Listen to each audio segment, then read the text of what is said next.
the solution will come when we don't look at these as the other. That we have a responsibility to these people, not because we're wonderful, but because this is what makes for a healthy world in which we want to live. So it's very much has to be for the good of all of us.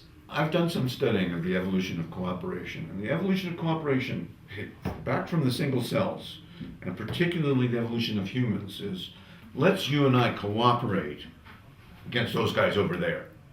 So, of course, you reach a limit where you have to face a threat in which there are no guys over there, and we are facing that now. So this global climate change,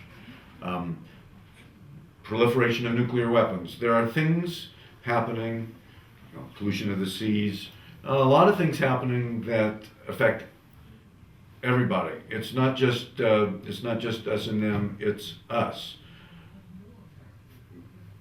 That in evolution, we've seen millions and millions of species faced with things have changed.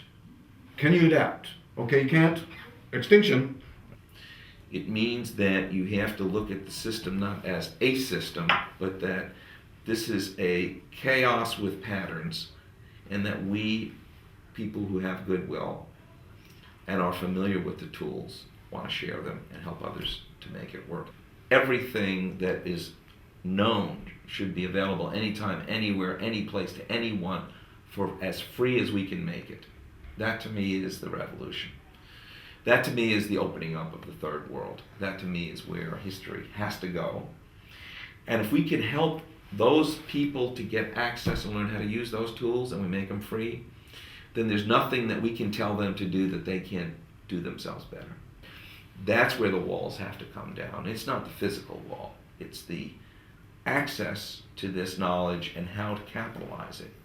That's the key. When we have these disenfranchised people get power, the whole system doesn't go to hell. What does happen is that it gets to your point, is that through their participation, having the reins of power, there are new solutions, there are better solutions, more people are in the game, we have enhanced wealth, and it's not a coincidence that the most wealthy regions in America are the ones that have the greatest number of immigrants and disenfranchised people who are now empowered. And we've been a magnet for brains from all over the world, so that the difference between the regions is magnified now, since intellectual capital is the currency.